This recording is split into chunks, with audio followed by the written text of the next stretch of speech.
Hello everyone. Welcome. We're back. To yes, we are back. I'm sorry. Welcome to another stream. We are once again here to talk about Critical Role. A lot has happened. I mean, we got together and we chatted about the Apogee Solstice and the events that happened there, the wild events that happened there.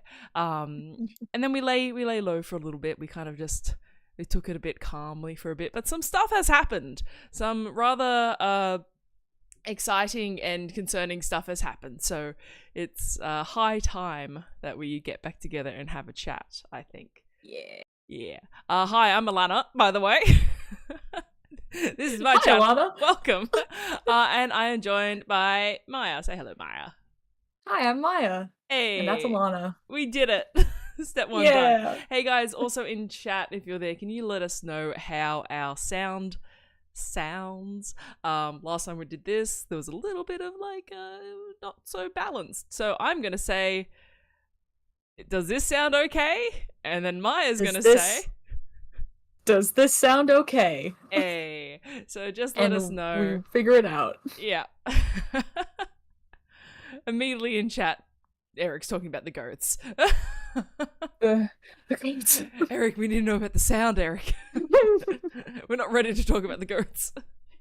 The delay, I think. Yeah, that's the thing too, where there is probably a bit of a delay, unfortunately. I could turn the audio on and just hear myself you be the judge? And truly just blast my ears out. Oh man, I hope there's not too much of a delay. Also, on my my preview, the stream hasn't chucked over to us yet. So there's a good chance. There's a good chance there's like multi-minute delay. Hell yeah. I just turned it on. I kind of sound loud. Oh, you sound good. No, I think I sound loud. I can chuck you down a little bit. Might just be me. Also, so the stream, stream is individual. Up though. Because again, on my preview, it's just the starting soon screen. Oh really? No, yeah, I'm up. Okay, I'm up. We're good. Yeah. Video's a little choppy, Eric says. Just a little bit. New. Yeah. Not like destruct, like terrible. We're dying. It's just like a little. Yeah. Okay, it's livable. We're good. We can. It's totally visible. And we look gorgeous. I don't think I can change it now that the stream started anyway, so we're stuck with this. I don't stream much on YouTube, and I don't really want to go to Twitch. So, cool. All right, we're just going to start, I think. So it's been, what is it, 52, 53, 54, 55, 56, 5 episodes of Team Wildmount, because, they ended up on the other side of the goddamn world. Oh fuck! I'm trying to think of what we thought might have happened, and we got the sense that this is a split. Like they are separate from each other right now. I believe that's what we guessed, was that it was going to be a split party situation. Yeah, and we also, I think, we guessed that there would be guests. That was something that we talked about. Yeah, I think especially now, if you look at like the other group, like the non-Wildmount group, if you look at that, that's like a 3-player party. So they're team no healers, as I've seen people calling them. No healers team. Are they dead? Like I saw a horrible, not to jump. No, I saw a horrible theory. Not theory. I saw a horrible tweet on Twitter that I will not be able to find, so I'm really sorry I can't credit the person. But they said, after Matt mentioned that there is no, that resurrection magic seems to not be working, someone mentioned that team no healers, team presumably still on Marquette, are all people who have died to some extent and been brought back. Yeah. Yeah. What happens? So they're probably fine, right? What happens to a revenant when like that kind of magic's not in the world? Oh no, she's not a revenant. She's not a revenant. She's a hollow body. That's probably worse. Still. Yeah. And like if resurrection magic was not working retroactively, I feel like we would have heard some ripples about that once we arrived at Uthadurn. So it's probably fine in general. Yeah. Well, yeah, Deanna would be an example. Oh yeah, good point actually. Yeah. Anyway, I'm worried. No, always. Everything's fine. Just always worried. It's get my words. What words do I want to say, Alana? It's hard. a funny kind of thing to have half the table absent for this long. It's definitely a new thing that they're working on. And it's like, you know, pros and cons, I think, because I'm enjoying the guests and I'm enjoying kind of the not knowing what's happening, but at the same time I want to see like Liam and Taliesin and Marisha at the table. I saw a thing yesterday, and it was because yesterday was the episode where Marisha was getting set up for Creator Clash and she wasn't actually present in the studio. It was the first time ever Marisha wasn't in studio for a live taping. Has had perfect attendance throughout the entire history of Critical Role, which is wild. So it's just Matt now, right? Like this one shots don't count, but I don't know if Matt counts, but I don't think they can have a normal episode without Matt. Anyway, it's wild to think. It's also wild to think that she hasn't missed a taping. It's been like, what is it, 300 episodes almost at this point? How many years? Seven? I think. Seven? They just had the 7th anniversary, right? Yeah, that sounds right. I don't know. Yeah. But oh gosh. No, that's a good attendance record. That's a good attendance record. That's better than my attendance throughout like high school. Yeah. But sorry, go on. No, I was just gonna say, it's kind of sad not having them at the table as much. Yeah. It's kind of like, for me, I'm really enjoying it, and like, yes, 100%. I want to see Marisha and Taliesin and Liam, but Marisha. We get it. I do miss them, but I'm really, really, really enjoying this like structure where it's like split and we get guests. The only thing is, I want to know what happened to the characters. Like, I want to know what happened to Orem and Ashton and Laudna and where they're at and if they're okay, almost more than I miss seeing the cast, if that makes sense. Yeah, no, I get it. From like a lore point of view, from a just having the answers point of view, I'm with you. Yeah.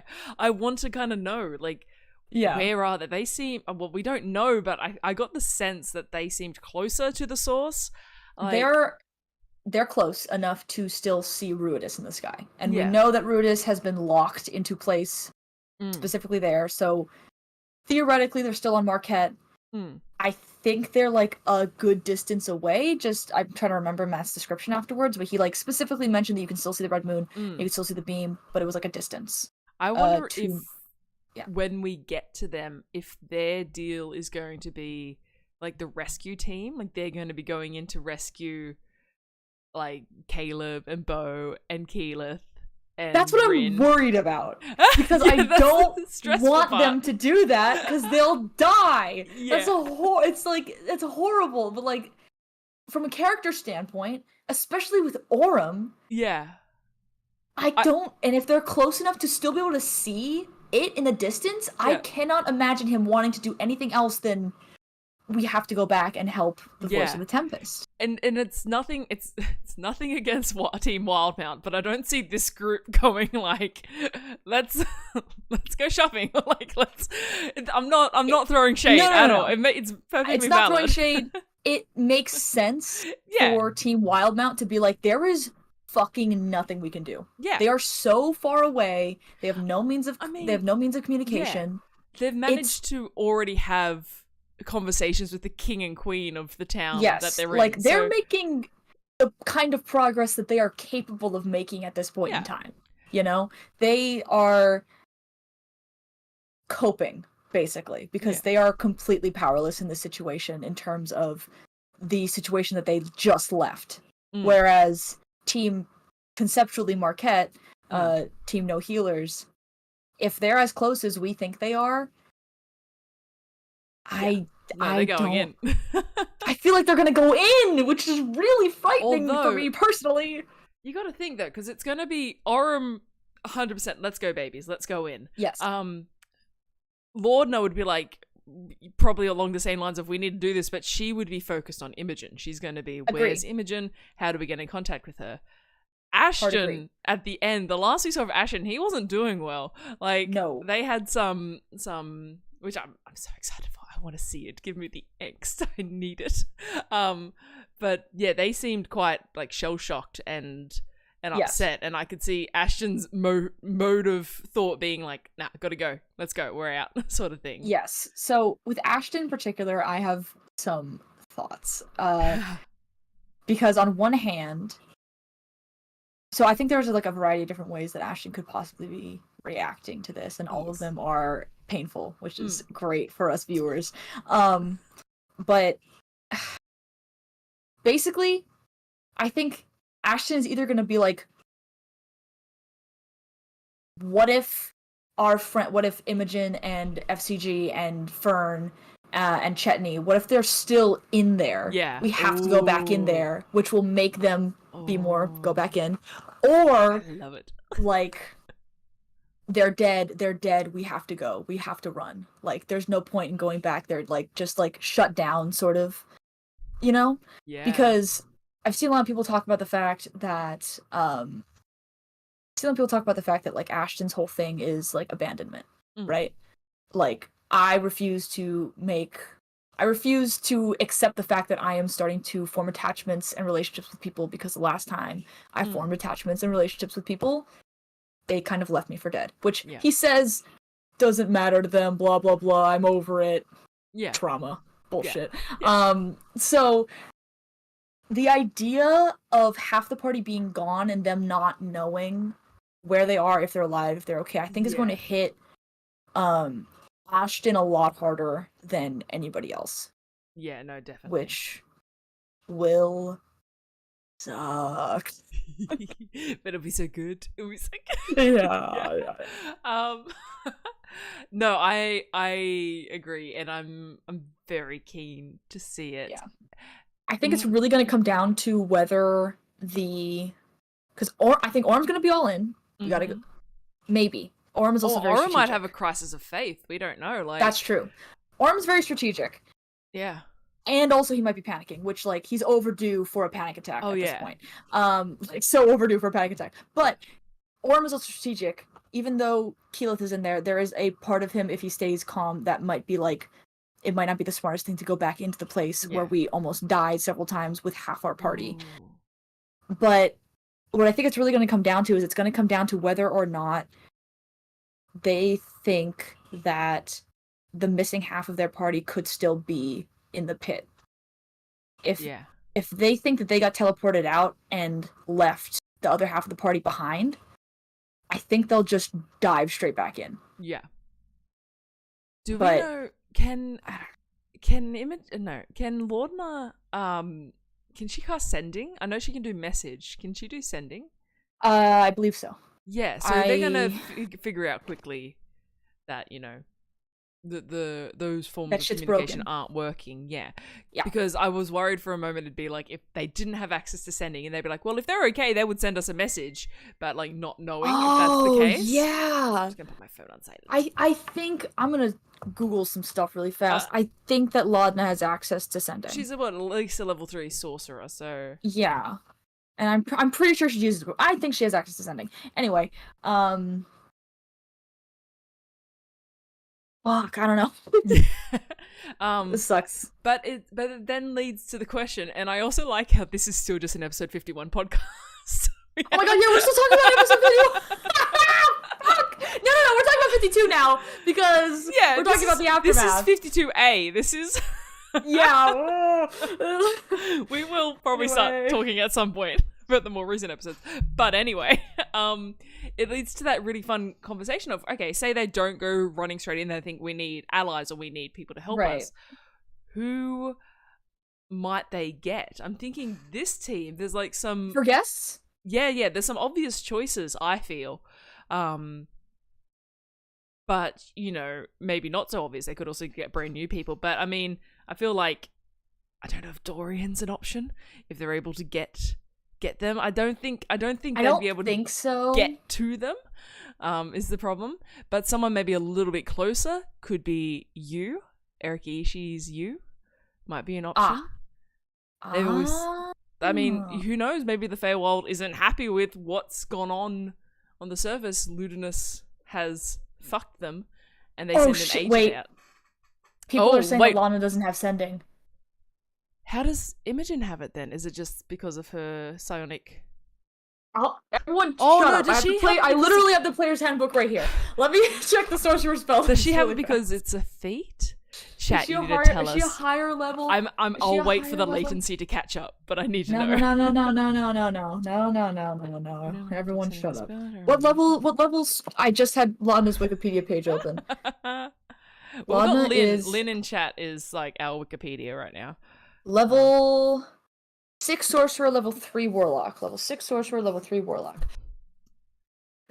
Sorcerer level 6. Lynn is my gospel on what happens on the CL wiki. Sorcerer. So that's bad. That's bad. Hey guys, that's bad. Yeah. Hey folks, don't love that. So that scenario that I suggested could happen. Yes. Well, they must be dead. Sending. Oh no. No. Sending. Well, We're sending. I'm looking this up. How the fuck does Imogen have it? Wait. These smart people in chat will be like, third look at these level fucking warlock. idiots. Second level spells. No, that's not gonna happen. Second level sending. Lana doesn't have sending. How does Imogen have it then? Is it? I think Imogen has it. I think Imogen has it because she's higher level. No, because it's got here sending level. is Bard, Cleric, Wizard, the Great Old One, and Peace Domain. What the fuck? Yeah, it's gotta be a feat. I mean, I'm looking now. Where do I go? Tags? No. Categories? No. Having a crisis, right? What's that? Oh, unless it's the feat that lets you pick a spell from... Psionics. Imogen has sending because of psionics, says Grace Turner. Is that a feat? I will say, though, to keep bouncing back and forth, I get the feeling that we're not going to do any repeat guests. So I would take Eric off the table no matter how much I want to see them again. Mm-hmm. I would take repeat guests off the table just because the thing they were talking about at the beginning of Campaign 3 was how they want to have a lot of guests. And I don't think they would then repeat guests if... Yeah, no, valid. Yeah, is the only thing. Oh, well, then even though I want to see Erica again. Yeah, I mean, well, you know, they know a lot of people, so it's wild to think of who they could have. Brennan would be amazing. Any of the D20 cast would be amazing. Give me Emily in Emily Axford. I was just about to say Emily Axford. I just want Emily Axford and Matt as the DM so bad. Sorry, I'm opening D&D Beyond really fast. Yeah, we're gonna love this. No, that'd be amazing. Emily or literally any of the D20 class. Lou. I love Murphs. Which I'm so hyped for the new D20 season, by the way, the Crown of Candy prequel. I've not seen Crown of Candy, so I'm gonna have to watch it. It's great. Yeah. If you ever get the chance, highly recommend. Yeah. It is so good. Yep, psionic. They're right. It's her subclass. We figured it out. Us two. Thank you. Figured it out. Yeah, we did it all by ourselves. Thank you, Grayson Turner. Thank you, Grayson. You figured it out all on our own with the research. She's an aberrant mind sorcerer, so at 5th level she gets access to sending. I'm gonna pass out if they start the episode. If they start the episode and it's like we haven't heard from them, they're dead, I will pass away. Yeah. And then they're gonna have to reckon with the fact that they killed me. It's yeah. Someone said, could she just send her familiar Pate out to find Imogen? I wish. I think there's Pate theoretically, yeah, Pate theoretically could get all the way to her, but he would have no way of communicating back. Because the range is the telepathic. They need those little paper plane magic items, the ones that you can write the message on and like send them out. The one that when we played in our game. Yeah. I was trying to follow that shit home to my lost tribe. Yeah. Yeah. And then Kiralee sent one and it just fell apart because the person was dead. Anyway, Anyway, yeah, no, they need those. Ooh! Change Comics in chat said dream guests are Brennan, Jacksepticeye, or Troy Baker, and that has suddenly reminded me of the fact that maybe my 2 middle school special interests can cross over, and what if, like, Markiplier or Jacksepticeye?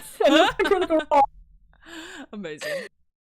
Oh shit! I don't know. Yeah, the guests are the possibilities are endless. They know so many people. Yeah. I'll freak out. No, that'd be really cool. But they also they probably need more people because, yeah, if they're just left to their own devices, it's going to be, let's head into the pit. So we don't need that. Yeah. We gotta introduce the guests ASAP. And I did see someone in chat say, what if one of the guest characters or an NPC, they find an NPC or a guest character who has access to sending, which would be nice. However, a cleric, ideally. Please, a cleric. I was gonna say, I guess they could take. I was gonna say it would be hard for the guest character to use sending to talk to, even if sending was working, because they don't know what like the party looks like. But I guess they could do like minor image or whatever the hell. Ah! Yeah, no, it's not ideal. But to jump back to Team Wildmount. Oh! Yeah, should we talk about like the next episode or something? Yeah, so they're in Uthadurn. That's like, it's so cool. I loved Uthadurn from campaign 2. Yeah. It's such an interesting city. That is where Mika Burton's character was, right? That's where Rainey was. Okay. I think was Rainey training to be a glass blade, or was she like, she wasn't training, but she was like involved with them somehow. She was like her girlfriend, her ex. Yeah. She was essentially like for hire. I think, yes. Right? Yeah. Rainey was like a superhero almost. Like it was like, remember, like that was the thing that people were talking about. Yeah, because wasn't like she was like an urban legend almost. She wasn't. No, I can't get the word Aarakocra out of my head. It's not that. Asimar. Asimar. Yeah. I knew there was she had the little halo. Yeah. She had the little halo and stuff, but also it was something about like she would like wild shape and like go and like stop crime. Amazing. Something. That's so that. Cool. Let's get Mika back. Actually, that'd be an amazing guest. That would be amazing, by the way. But Cole in chat just said, hey, imagine if Laudna did hear Imogen's messages but just can't respond. Hey, Cole. Hey, Cole. You want to keep that to yourself before I cry? I'm just gonna ban Cole for a second. No. Oh, I love it. Thank you, Cole. Thanks, Cole. That's in my head now. Yeah, anyway. What the fuck are we talking about? Ooh, that's a good Rainy. point. Aurum does still have the sending stone, so if they realize that doesn't work. Yeah, so the sending stone to Dorian. Wait. But is that going to be Aurum's first thought, to like contact Dorian? Well, maybe. Honestly, it would probably be. Yeah, but I will say, even if they're not in love, they are. It would make sense that they would be like, we need to reach out to somebody, anybody. We need allies. So like, I can see that happening. Yeah, 100%. None of them are religious, though. No, we need to talk about episode 52. I need to stop theorizing about Ashton, Aurum, and Lorna. We're good. Aurum actually does have a connection to the Wild Mother, so there's a chance that, like, remember, his sword upgrade and whatnot. Yes. Back to Uthadurn. I would love to see Mika again. I know I just said that thing about repeat guests, but I meant like repeat guests characters in the same campaign. Yeah. So we could see Rainy. Please, I'd love to see Rainy. Also, this is jumping far ahead. We were going to talk about 52. I spent every single second that we were in the Savalier Wood this past episode just being like, where's Caduceus? Yes. Where is he? Yes. Where is he? When they saw the spire in the distance, I was like, he's there! Now I don't know, but... No, same deal, I was waiting for the king to be like, traveling to these woods are very dangerous. Cool graveyard. But there's a very nice family you could go speak to. There's a chill dude. The thing is, though, I think the Clays are quite far away. I know they're like you're gonna hit Shady Creek Also- Run, but that's like a zone. That's like a region. Yes, and I also don't think the Clays are very well known. No. Like, actually. I think they're So- only known by a few in Shady Creek Run because they're like, oh yeah, there's like a church up there. Yeah. But no, 100%. I was just because that was Caduceus's goal. He was like, I'm gonna go investigate what happened. I'm gonna fix the woods. I really hope they just failed find that him. one, didn't he? They're still fucked. Can you imagine though how wild it would be if they like get into the ruins of Malayasmere and they're like, oh my god, this is so scary, and then they round a corner, it's just a pink Furbolg, and he's like, hey, Yeah, it's just like I got lost in here a month ago and I haven't been able to get out. How are you guys oh doing? my god, bring Taliesin in. They wouldn't. Oh, though. They wouldn't. please. No, they wouldn't though because No, Matt's but they been could. Matt's been playing all the past characters. Right, but that was when they were all at the table. Taliesin specifically is not at the table and will not show up in Wildmount. He could play Caduceus. They probably won't do it, but he could do it. I would love it. We spoke about this last podcast, but I miss Caduceus so much. When we had the Mighty Nine 1-shots or 2-shots, I was like, yeah, baby, gonna get my Caduceus. And it's like, Kingsley, he's cool too, I guess. Like, I know. Like, I'm so glad Taliesin got to play his Bloodhunter Dreams, but for Bolg, cowboy. Cowboy? Anyway. I need Cowboy? someone to draw Caduceus as a cowboy. Cowboy! Oh, cowboy! Anyway. That makes more sense than what I was picturing. What did you think I was saying? Like, howdy. Like a cowboy. No, yeah, okay. So I said cowboy like the way you add boy endearingly after an adjective, but as soon as you said cowboy, I was like, yeehaw, and then I was like, Yeah, cowboy. Anyway, what the fuck are we talking about? I don't Episode know. 52? Why are people watching us, honestly? Why are you here? Episode 52. So they're at Uthadern, and it's... No, they're not at Uthadern yet in 52. They spent all of 52 floundering around the wild. You're correct, because they were in the snow. Chetney. That was so cool.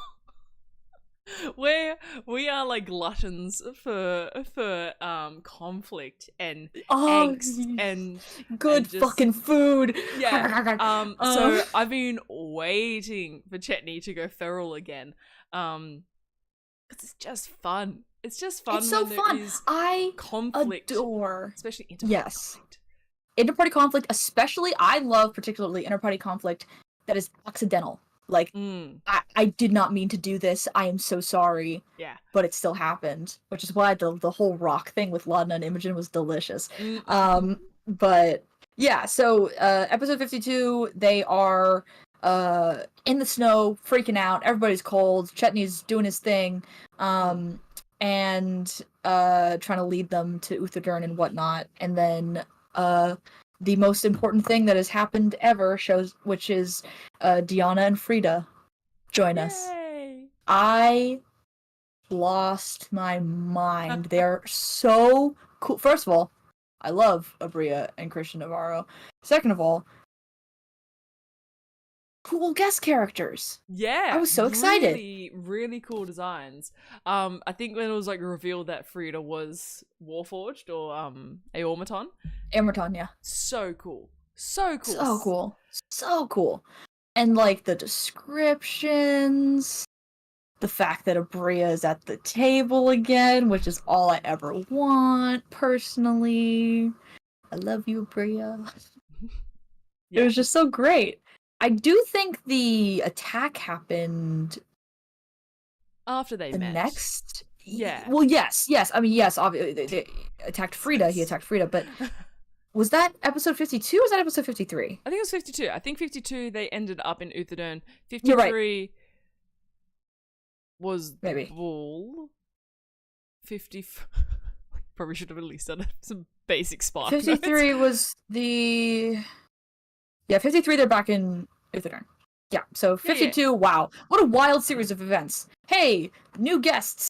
We're just meeting for the first time, but also I'm your ex from 200 years ago. Oh, shit. And I'm a werewolf. You're gonna be a robo-wolf in a month. Oh my gosh. Let's jump ahead a bit about that, because I want to talk about this. I want to talk about Wolfbot. Wolfbot 3000. Wolfbot! That is cool. That is... Fuck yeah. I kind Hell of yeah. I kind of like it, and I kind of also wish it had happened differently, because we're now seeing Frida's like, oh, I might be okay with it sort of thing. Like, this is, let's try it out a little bit, because Frida's weirdly like down to roll yeah, with the punches, which I kind of love. I think Frida's But kind of desperately after like human experiences. I was just about to say that, like life experiences. Yeah, Like I don't know because why I'm here. I didn't ask to be brought back, so I am going to live it up yeah, to my fullest. 100%. I'm gonna love and I'm gonna learn, and I love that so. I love that so much. Yeah. Sorry.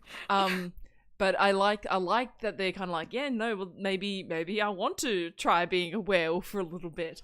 One, I love how Frida keeps calling Chetney Mr. Pockapy. That's adorable. I love Frida. Everything Frida does. But I think just the fact that they're so open to trying new things, like lycanthropy, why not? Because realistically, lycanthropy is an easy fix. Like, it's probably like one of my not so much pet peeves, but just I wish there was a little bit more oomph to fixing From it. a meta perspective. Like a level 3 Was it spell. Greater Restoration? No, it's like remove curse. It's like a level 3 spell. Oh, It's like real easy. man, it's not even as bad as it's not even as high level as I thought it was. Any cleric can really kind of do it. Yeah, I guess in World it doesn't make a lot of sense. Although I wouldn't put it past Matt to make it a little bit trickier. Oh yeah, knowing that. Yeah. Bless his heart. I love that. There's an eyelash in my eye and I'm dying. Oh no, that's fine. Let's just all stop for a second and watch my. No, don't watch me dig in my eye. Hello.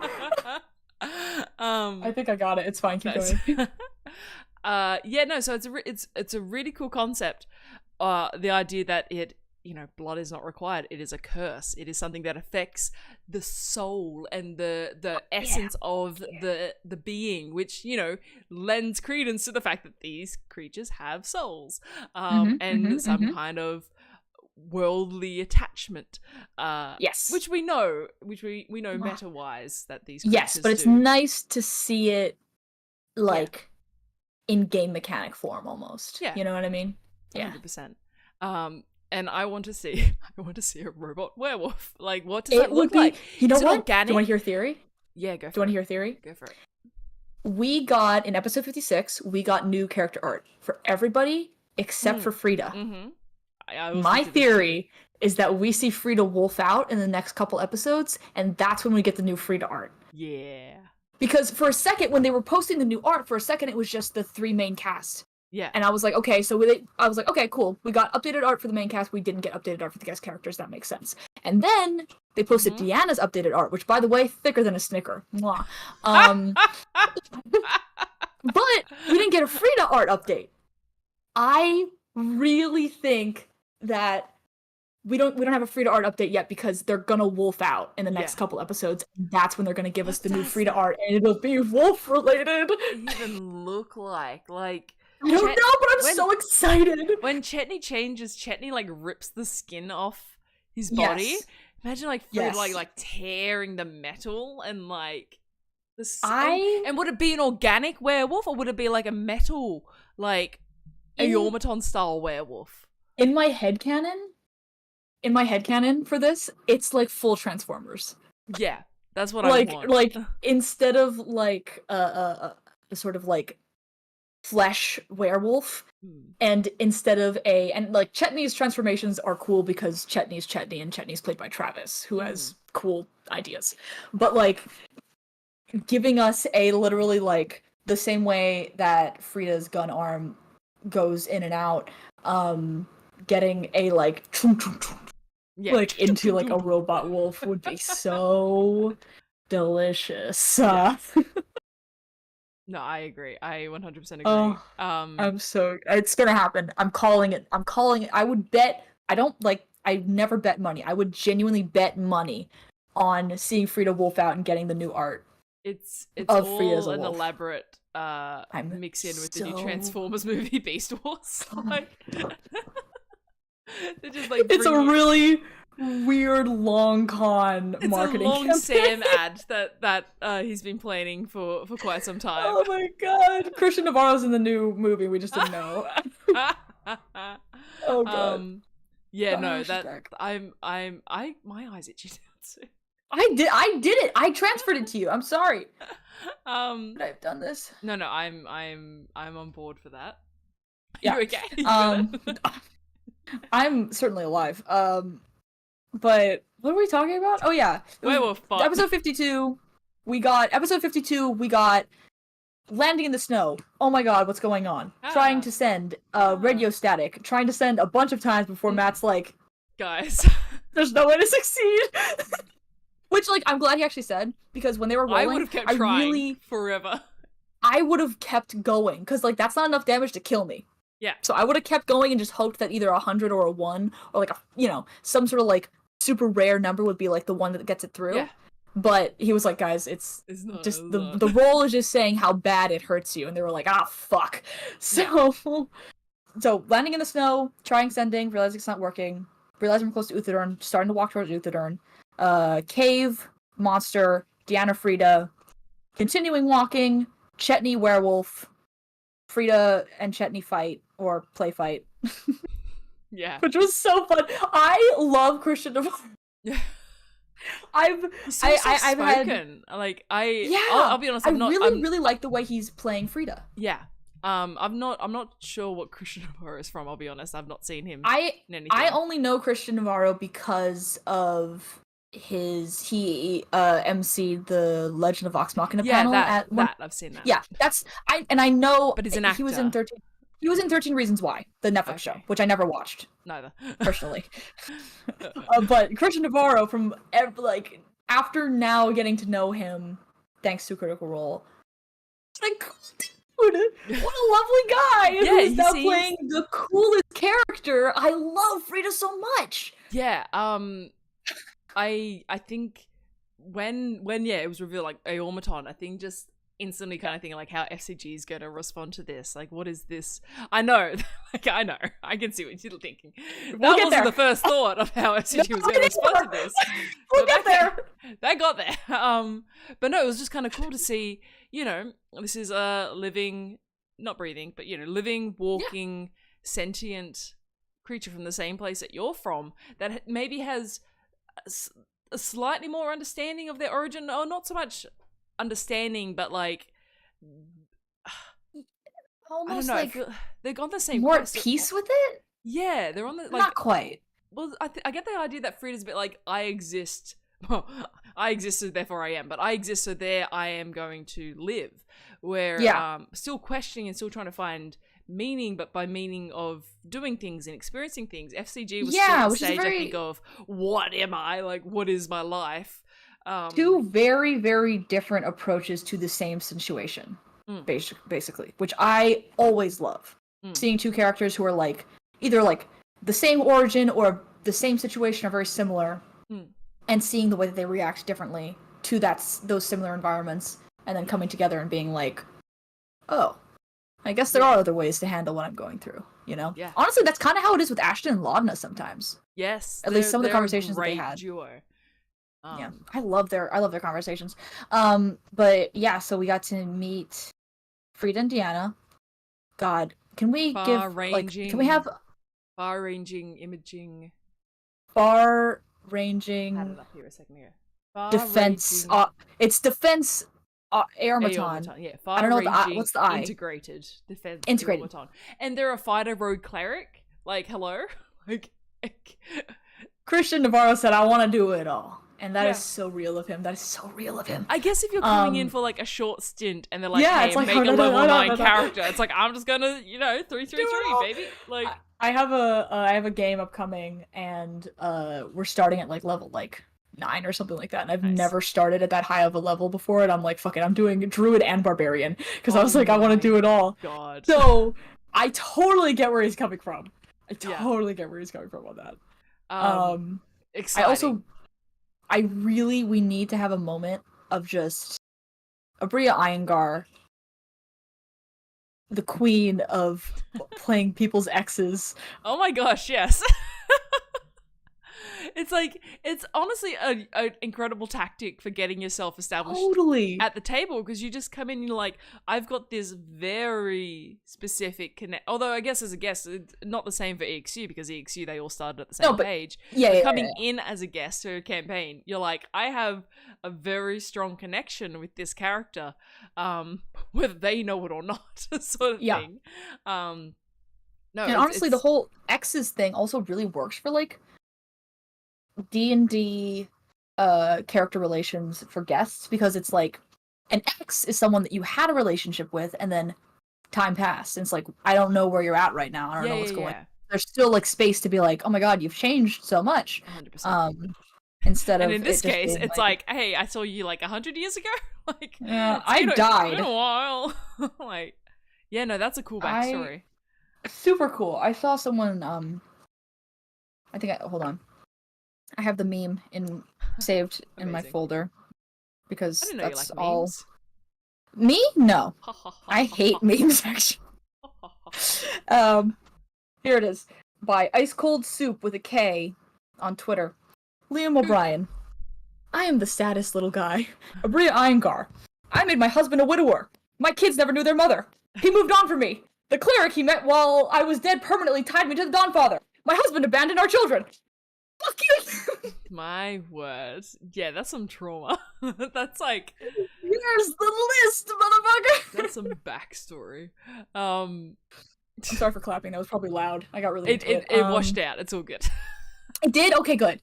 Better than blasting people's eardrums. I'm so sorry. I got really excited. What was I saying? Oh yeah. Abria Iyengar, queen of the exes. Queen of role-playing people's exes. God bless. And I love gnomes too. Gnomes are a lot of fun. I love gnomes. Didn't I play? I played a halfling. I love gnomes. Yeah. Yeah, so I think they arrived at Uthadurn at the very end of the episode. Yes, and they started getting themselves situated. Then do we want to talk it? Oh no! Sorry. Do we want to talk at all more about the Frida Chetney like flight at all, or do you think we kind of covered it? I mean, I think the big takeaway is the fact that Frida got bit. You bit. Yeah. I will say that was such like a ballsy maneuver on Christian's part to be like, we just got here, we're new guests. My character is gonna go into the woods after the werewolf. I mean, I think that's 100% what I would do if I'm playing a game that like there's a werewolf. I'm like, oh, I'm just gonna casually go over there, like go no after particular that. reason. I loved because it was such like a character moment. You know what I mean? It was such a like Frida's like someone who wants to care about people, and Frida like sees that like Chetney's important to Deanna, and so they're gonna keep doing that. But like from like a meta perspective, I was like, don't do that. No, he ran for a reason. So like I was actually kind of concerned that there would be like a post all of that moment where Chetney would be like, why the fuck did you come after me? I'm glad that like that didn't work out the way it did. But what a choice. I love it. I love Christian's role playing so much. Like truly. It's so fun. Okay, we don't know Frida's rogue class yet. Because I've just been looking it up. We've got Gunslinger for Fighter and Life Domain for Cleric. But we haven't But how many levels is Frida in a rogue? Oh, you're correct. Yeah, it's... they might just be too low. Yeah, I think it's rogue. Cleric 1. I think the wiki says Fighter 6 or 7, Rogue 1 or 2, Cleric 1. So they just don't have... In my head, it was an even 3 split, which, you know... That makes sense. Balanced you can make it. I mean, hey. At least having one level of cleric, you've got some basic. Quick and simple. Yeah. But no, so they're in Uthadurn. They've made it to the city. And I think it's then episode 53 where they start exploring the city and they're seeing things aren't quite right. The magic is...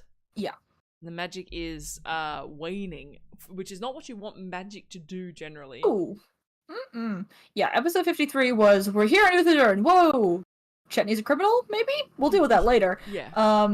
Everything is weird. Everything looks weird. Like, weird shit's happening. Everyone seems scared. They went and harassed that librarian. Yeah, they went and harassed a librarian, yeah. Truly. And then they heard a bunch of big booms and proceeded to run headfirst into the area where people were being ripped apart by blunt force trauma. Yeah. By an unknown assailant, which I will lead us to the next part. But just quickly about the librarian, because that was Mm-hmm. a really fun sequence, I thought, of Chetney going invisible, sneaking and listening to her thoughts. Yeah. Because the concurrent, that's not the right word. I just looked at the stream details. The overarching the concurrent viewers of this episode. Yes. Yeah. An overarching kind of theme or something. Theme sounds right. Yeah. Sure, it's not a theme, what I'm going to say, but the overarching thing that is perpetuating throughout this entire like span of episodes is just how scared and concerned people are about Ludinus delay. Yes. Like anytime the name is mentioned, it's really giving us world building. Yes. Because it's like, yes, our characters are scared of him, and we're scared of him because we know him from campaign 2. But how deeply does the world know about him, or like knowledgeable people? I guess. I feel like the first reaction most people have when like they mention Ludinus involved, it's annoyance. It's like, and then it's like that asshole. Yeah, it's annoyance and then concern. Yes, it's a combination of being like, that guy sucked, and then thinking about it and being like, oh, he was like fucking smart though. Yeah. So it's like, of course he would be involved. Asshole. Oh shit, he's involved. Like, yeah, exactly. Which is a horrible sequence of events to be like, oh my god, like what a prick. Oh fuck, it's that prick. Yeah, you know. Yeah. I'm loving that, and we got a little bit more a bit later on of like Ludinus's actual backstory, like what we know. We know that now that he's initially from Vasselheim. What? I got some theories. We'll save it for towards the end, but like I've got some thoughts on that. I think they should just let me in. They should just let me in the Universe of Exandria. Just like plain shift me in there. I will. Would you just be like a regular human? I'm just on like a regular person, commoner stats, and I'll punch Ludinus in the temple and just fix the whole problem. Amazing. I love it. Right? Thank you. Imagine Matt's just narrating the scene and suddenly there's a person just runs in and punches Ludinus. Just one good one. I feel like he'd cry and like run away and it would be fine. You're gonna bully Ludinus. I really do think that's a strategy. I think we need to bully him. I think we had this conversation before. Did we? Yeah. I think you said Ludinus needs a punch, and I said Ludinus needs a hug. I forgot. I'm so sorry. No. I wasn't. It's amazing. I just want to punch him so bad it consumes my every thought. Yeah, it's permeating. All your thoughts. It just permeates. It truly permeates. But yeah. So shoot. Sorry. The rest of episode 53 was the bull, which was so. I love when D&D combat turns into D&D problem solving, if that makes sense. RSPCA. And we haven't had a ton of that in Critical Role in general, honestly, and that's not like a diss by any means. I think especially in streamed formats, streamed actual play games, the instinct is we gotta fight because like that's kind of like the cool, that's gotta fun. Run is generally the two modes of yes, because it's either fighting is cool, which is it is.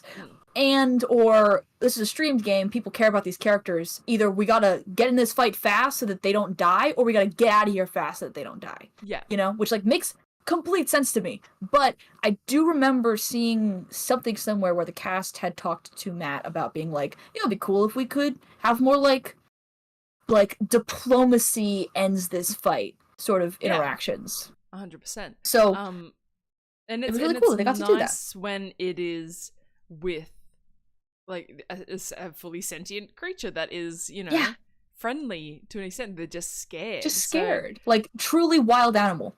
Like a true wild animal. I'm trying to I don't know where I am. I don't know how I got here. Something shot me, so I'm gonna fight back. I'm trying to think. I think Vox Machina would go in and just straight up kill it. I don't think they would. Vox Machina had a few diplomacy moments. Like there was the thing with the rock early before the Briarwood arc where they turned into cows. Oh, the rock, yes. Yeah. Rock. Where they turned into cows. The rock. Sorry, the rock, the big bird. True. But that was also instigated, I think, because there was a druid there. There was like someone they could speak to. Yeah. I think that they might have been a bit more diplomacy. guns a-blazing. They didn't Mighty diplomacy anything Nine, I else. think, with Caduceus would have done a similar sort of thing, but Yes. I think FCG was the real star of this one because it was very much like, why don't we just try and talk to it? Why don't we just be friendly with it?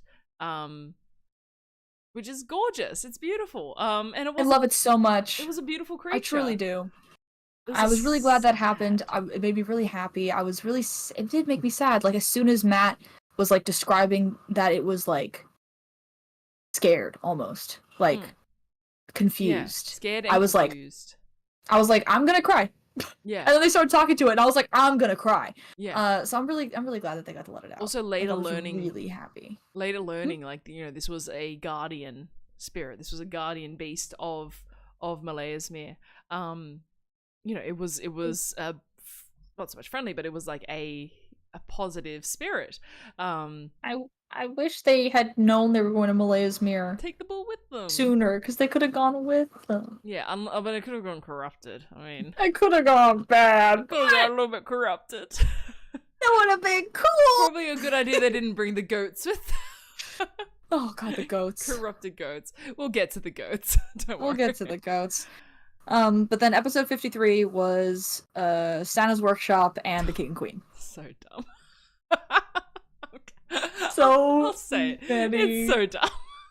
There were so many stupid references. I loved it. I ate that shit up. That was like, Matt does it occasionally. Doesn't happen often. Like, Ludinus Deleth is an evil character that is like so fleshed out, though. They're so nuanced. There's all these different aspects to their character that, you know, different motives and reasons for their behavior, so that you can kind of think, ooh, complex, I love it. But this guy introduced in the Santa's That's workshop, Scrooge! You say straight up Scrooge. Straight up like, like twirling the mustache. Evil. I took notes on that episode. Not any of the other ones. I only took notes on that episode. I have here at 1 hour and 48 minutes. Imogen calls the guy Mr. Dicklick, and everyone loses their minds. Because it was like Dickless or something? No. It was Dishlish. Dishlish. It was something. Dishlish. It was something like that. It was almost like German-ish. Hold on, let me see. Amazing. Yeah, no, that guy was straight up evil. Shit, yeah, it was great. He had child labor. Yeah, from Shady Creek. He was plotting to kill Santa Claus. Life insurance on Santa. Yeah, no, that was the worst. Collected rare exotic creatures. Yeah. That spider was not fun. No. Cute as a baby, though. Cute as a baby. Oh, totally. Which, can we talk about Fern fucking... yeeting the baby off a cliff? Lobbing it into the forest, and then playing damsel in distress and getting the glass blazed? That was so sad. I was like, something fundamentally wrong up there. It's great. I was like, okay, this is a good plan. Like, you know, we've just saved the bull. Same mindset. Let's try to save this creature that didn't ask to be here. You know. I thought it was a good plan. And then when Matt's like, "Are you leaving now?" She's like, "No, I was gonna put it in that guy's office or whatever." Like, she was still in kill this guy mode. I was gonna give it back to him. It's like, you got like 5 minutes to get out of the city. It's like, oh shit, like, let's go. That was so fun. Her sort of like awkwardly jogging through the city with a baby. Yeah, and everyone being like, baby? And then she like tripped a couple times. She fucking throws the baby, and then a monster comes busting out. It's so good. There's some really good animatics on YouTube. If you guys check out Morbid Dumb Skull, they got like some of the best animation. Oh, I know that creator, yeah. Yeet of the beautiful. Yeah. No, also, that was a fun episode. I found his name. It's Drixlich. Drixlich. Drixlich. Drixlich. Dicklick. Yeah, reminds you of lip shits. from Rugrats. Dr. Lipschitz. Um, I also really enjoyed it. I like posted some memes about this and stuff, but like the ever present. This was a thing in this has been a thing in campaign 1 and campaign 2 and campaign 3, and I think it's kind of just like a universal thing in a lot of D&D campaigns. But the thing where when you arrive at someone who wronged your party member in their backstory, and the whole party is like, "Do you want me to kill that guy for you? Because I could kill that guy for you." Yeah. Just like going super hard, really fucking with them, messing their shit up, being so ready to jump them at any point in time. So much fun. I love it. They're very good truly bullying. Like, not even just fucking with them, it's just straight up bullying. Like, and that's why I am a bully lewdness until death truther. I think they could, if any party could pull it off, the Bell's Hells could pull it off. They could bully him into oblivion. It reminds me of them bullying the Bodo, the foreman in Shawhouse. Oh, wait. It was a little bit. The mines in Jorhas, and it was that guy, they found like his locket with his love, and they put on that play of like, oh my god, I totally forgot about that until just now. That was horrific. Yeah. It's like character assassination. Bad. They're great. I love when friends play D&D and they're just like, I can't kill a person. I can't, like, kill your high school bully in real life, so I'll kill your character's bully in D&D. Wild. It's so good. Shit. What's going on? Oh yeah, then they talk to the king and queen. Yeah, and that was good. That was a good chat. That's some good chats. Really, really knowledgeable. They traded information really well. Not like, fucking as much as they used to, apparently. Huh? I forgot! A lot of that took me so off guard. I'm sorry. No, you're fine. I saw your reaction. I was like, oh, maybe I shouldn't have said that. No, that was. No, it's hilarious and I love it. I was just, my brain was like, strategically they've traded information and now they have an ally in Uther. And then you're just like, yeah, you're and fucking? I'm not fucking. Yeah. It was a really important part of the conversation, actually, so I'm glad you brought it up. But I totally forgot until just now. Yeah. Very invasive questions from FCG. Which is really just FCG's whole character. Hey, nice to meet you. Invasive question? Oh no, we got that later. Come back. I'm not gonna jump ahead. It's okay. Wait, when do they... Is that not in episode 53? That's after speaking to the king and queen. That was episode 54. I think speaking to the king and queen was episode 54. I think they finished up with Santa 53. 54 was they stayed over Deanna's for the night. Yep. Oh, and they did the dream sequence. That was when FCG and Frida had their first dream walk together. Yes, which was the start of. And then they did the little kiss. That little. I'm really enjoying how Christian Navarro was like, I'm gonna build a character who's like deeply entwined with FCG and gonna cause like at least some sort of like interactions and of importance. Yeah. And as a part of that, as a part of what makes my character, and as a part of like my character's memories of like what I used to be, I'm going to specifically mention that Exandria is round. It is an important part of my character's backstory that I have seen Exandria and it is round. I don't know. FCG makes some compelling Navarro. FCG makes some compelling points. I have nothing but respect for Christian Navarro for trying to squash flat Exandrian FCG. Failed, yes, but that's not his fault. Sam Regal is just like that. Yeah. But no, it's the same thing we just said about Deanna coming in and like, you know, having this strong connection to another player. Yeah. Christian's come in and been like, I'm going to, you know, I'm obviously going to have this connection with FCG. And, you know, let's make it romantic. Why not? Like, it was gorgeous. And it really is. Like, the thing that we were talking about, which is like, Frida, the way Frida views life is, I'm going to live it.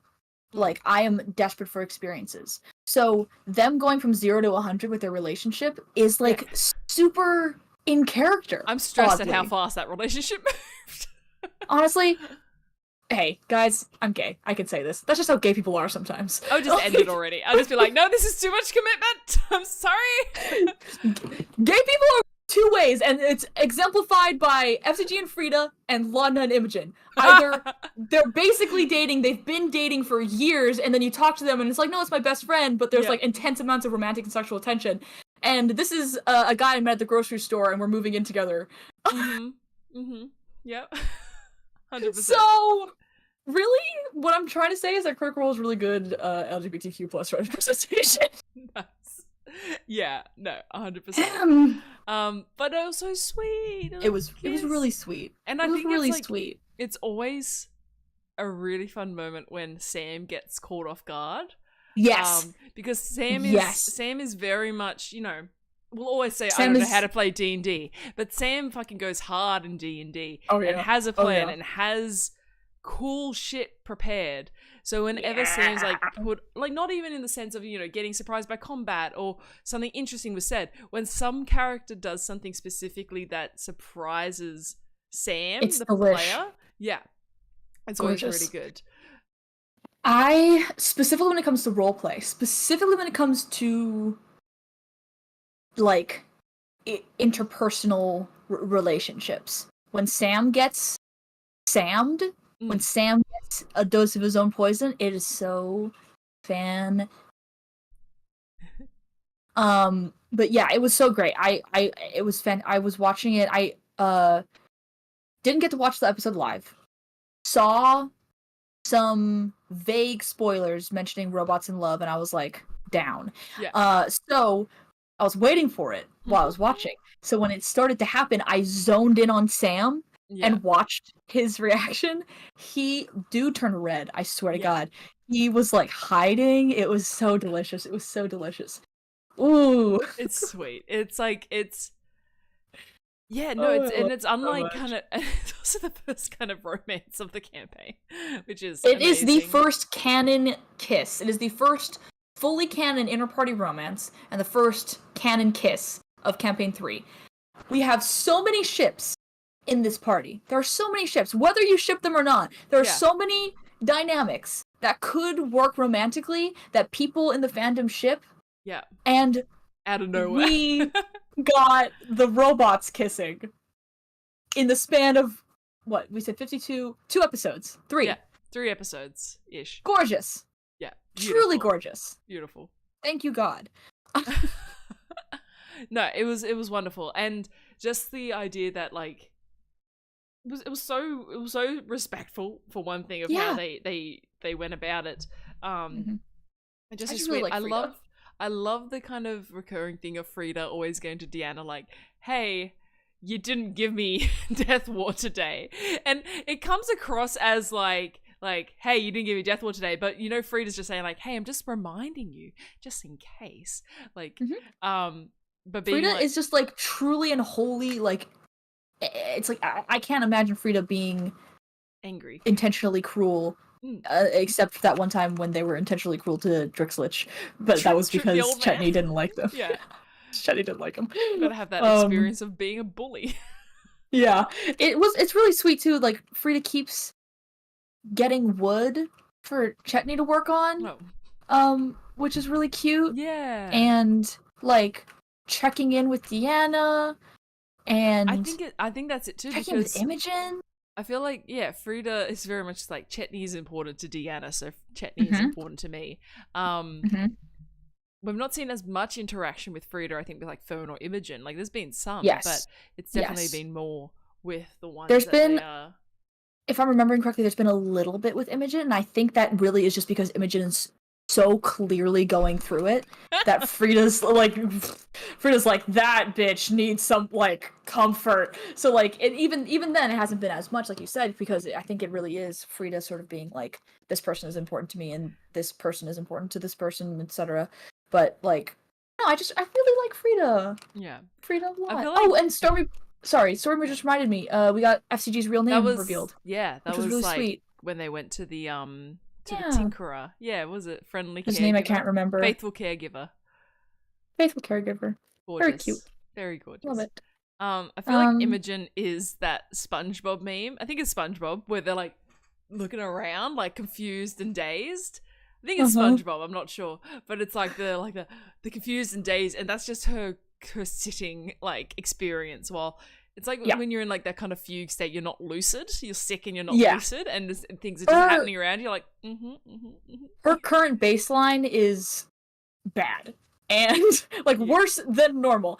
And like there's not really anything that anybody can do right now to help with that, because the two things that are causing it is the world-ending event that they failed to stop, and the fact that she doesn't know where Laudna is. Yeah.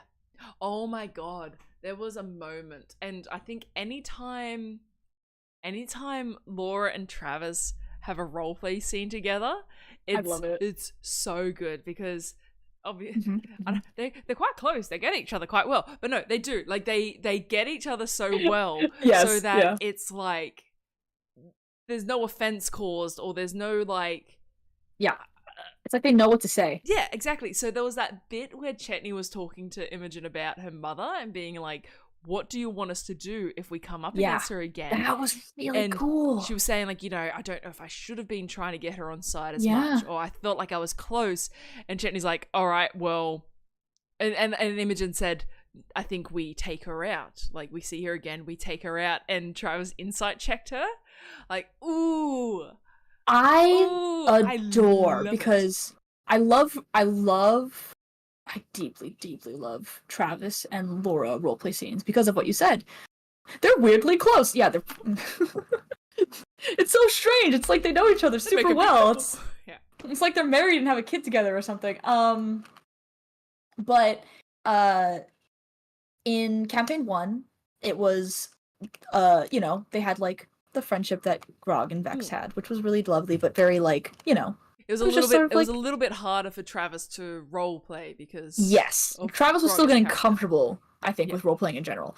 Campaign 2, gorgeous. Oh my god. Love the romance. Jester is still one of my favorite ships like ever. But it's really fucking cool to see a purely platonic role-played relationship between them because of how deeply they truly they know and understand each other. It leads to like super fucking interesting conversations between the two characters, especially because their two characters are kind of like out of place to be talking to one another, if that makes sense. They have probably one of my favorite relationships. I think Chetney and Imogen are a lot closer than the rest of the party. Maybe that they don't realize, but like than some other connections in the party. It's super cool. It's wonderful, and it probably just comes from the fact that it's Laura and Travis, so they're naturally going to want to gravitate to each other's characters.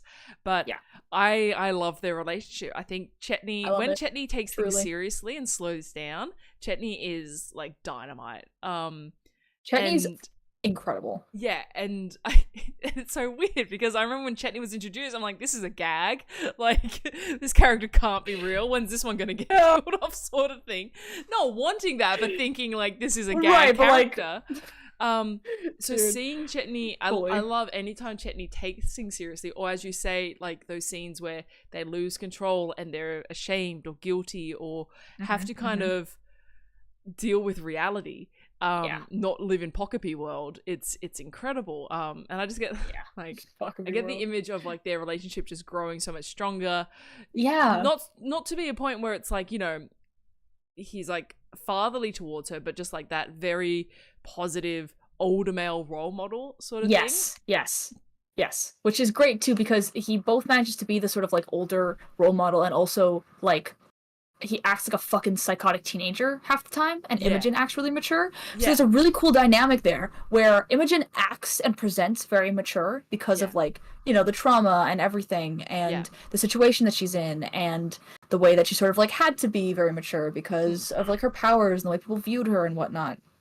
And then Chetney enjoys doing whatever he wants, which comes off as very immature. But when you actually get down to the nitty-gritty of it, Imogen is a kid who never really got to grow up, still has all of these questions that she cannot answer, that have to do with her mom, that have to do with fundamental parts of herself. And Chetney is like wildly well adjusted. Like comparatively. So it's this really cool dynamic where on the surface level, Imogen seems like the mature one and Chetney seems like the immature one.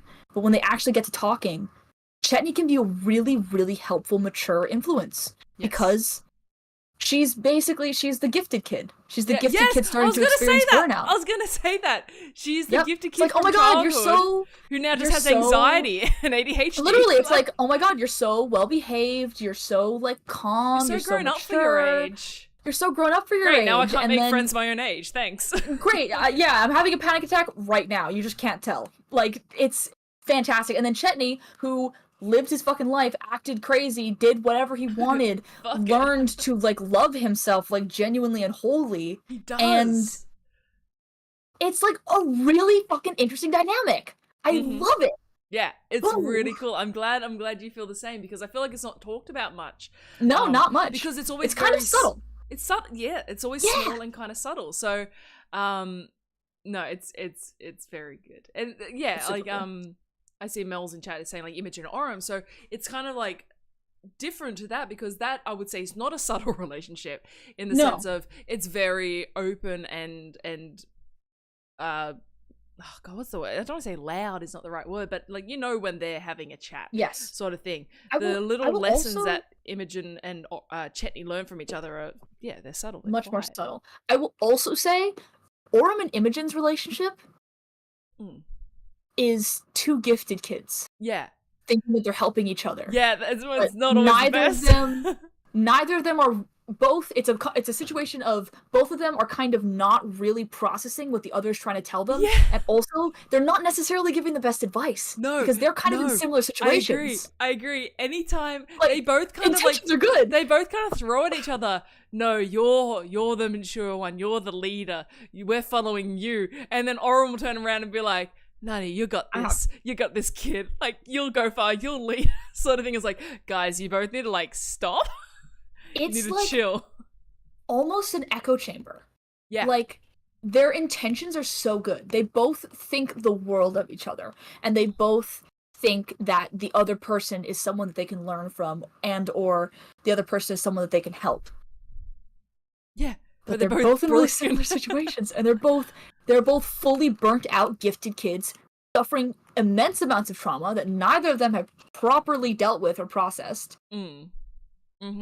And they're kind of just existing in a state where they're really, really good at being okay until they're not. Yeah. It's actually really interesting. It would be so good to do like another stream at some point where we do just full character breakdowns. That would rule, honestly. I'm a writer in my like professional life and also for fun. Ooh. And the thing that did you not? No. I was like, ooh, professional writer. Shit. Don't do this. Don't do this. No. What I was going to say is that, like, the thing for me always, and I never shut up about this to the point where my family and my coworkers are like, we understand. Characters drive everything. Everything. Every good piece of media in the world is good because the characters are good. And there's a lot of media that's like, this is good, but it's missing something, and it's always characters. It's all about the characters for me. Yeah. I love talking about characters. I love breaking down characters. I love that's my D&D kind of ethos. When I DM, it's like, you know, if I'm DMing, I'm so shit at planning, but like I will have the backstories of my stupid NPCs like fleshed out in so much detail, and then nothing actually for encounters. It's just like, but like, yeah, but there's these cool NPCs. Like, listen, as someone who's been DM'd by you for a long period of time, that ruled. That was really cool. It was really fun, like talking to NPCs and being like, this is a person. This is a guy with like a family. Like, when we were like trying to solve like a mystery at one point towards the beginning of the campaign, and it was like this dude who died had like relationships. And his death is impactful to the people around him. And I felt so bad that he had died. And like it was something that like we couldn't have prevented. We were trying to solve like why his death happened or whatever. But like I could not stop thinking about like the people in his life who were like, where did he go? Or he why had a girlfriend in another city. Dude, I still think about that shit.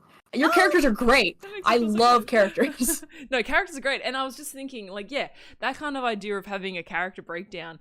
That'd be so because fun. That'd be so fun. You have these archetypes, and you've got, like you say, these two kind of broken kids talking to each other, and then you look at Ashton, who's like almost a mix between, he's bordering on Chetney level of like, I don't care, but it's more of a front.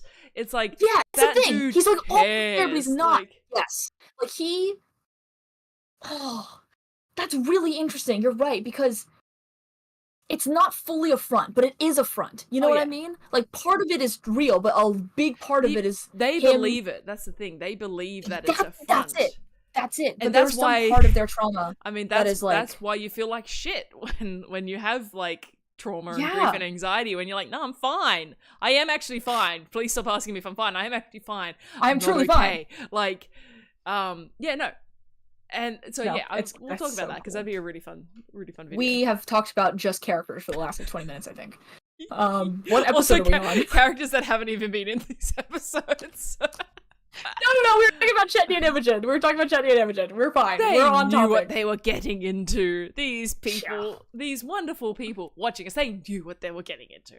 We like tangents. What episode were we on? I think we were on 54. They spoke to the king and queen. They got some really good information. Yes. From I love, and it's because I love the characters. I'm always like this, but I really, really love when the characters form relationships with people in the world who are like, this is a trustworthy and capable team of individuals. Which is one of the things I really liked about Vox Machina, because they kind of started at that point where it was like, yeah, the crown trusts them.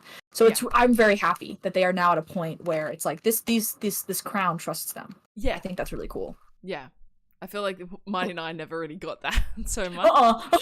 Yeah, they're the team like people. They did not get their recognition. But no, I agree. I agree that they're like, because it always feels a little bit more safe. I feel like when you have. Yes. It's like we have some things to go back on. You know what it was too? I was really feeling that not missing. I was really feeling that wasn't there when they were working on going into the fight in 51. Because they were talking about who they could call. Who do we know who we could call? Yeah. They didn't really know anybody. No, they knew Keyleth because of Orm's backstory. That was it. At least not in this area. I mean, exactly. You're right. Like, who? The vibes of the preparation for that fight felt like the vibes of the preparation for the Vecna fight in Campaign 1.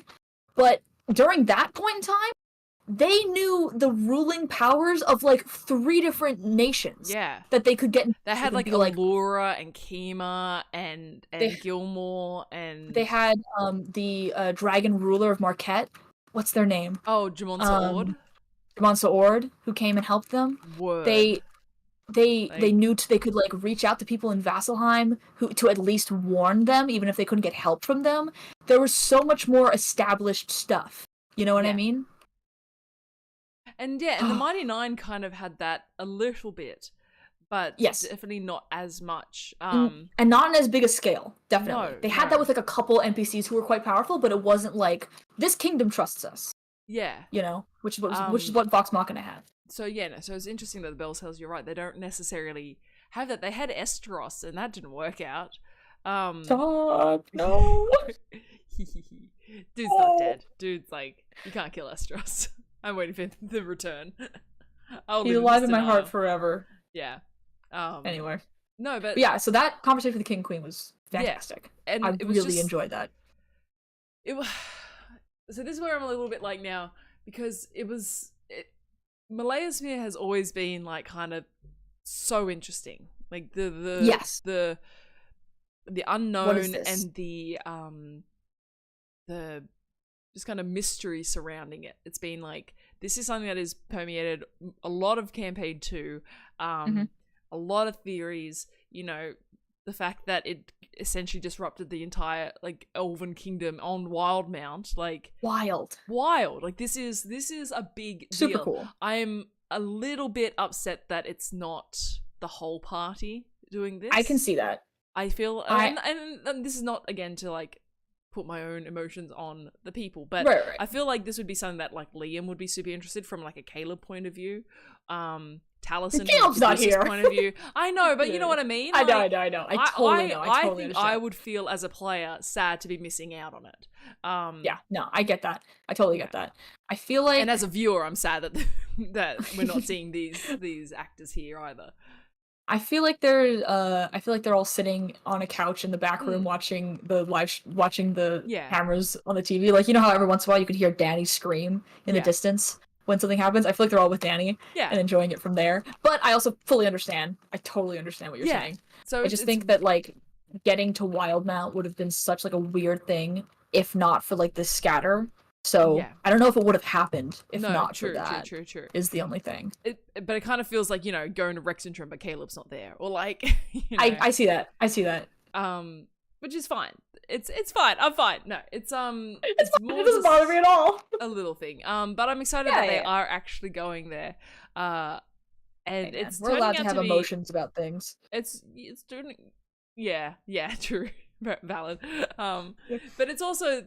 Just on that, it's also sometimes like you want to make sure that your criticisms are constructive or in some ways not just defamatory. People. Yeah. I got you. Yeah, we deal with YouTube people. It's fine. I see YouTube comments. Yeah. Oh yeah. God, yeah. Not you people. Great. You people are lovely. No, everyone in chat's fantastic. We're talking about the larger audience. The people I have to block daily. Anyway, Malaysia. Scary. Yeah. Scary.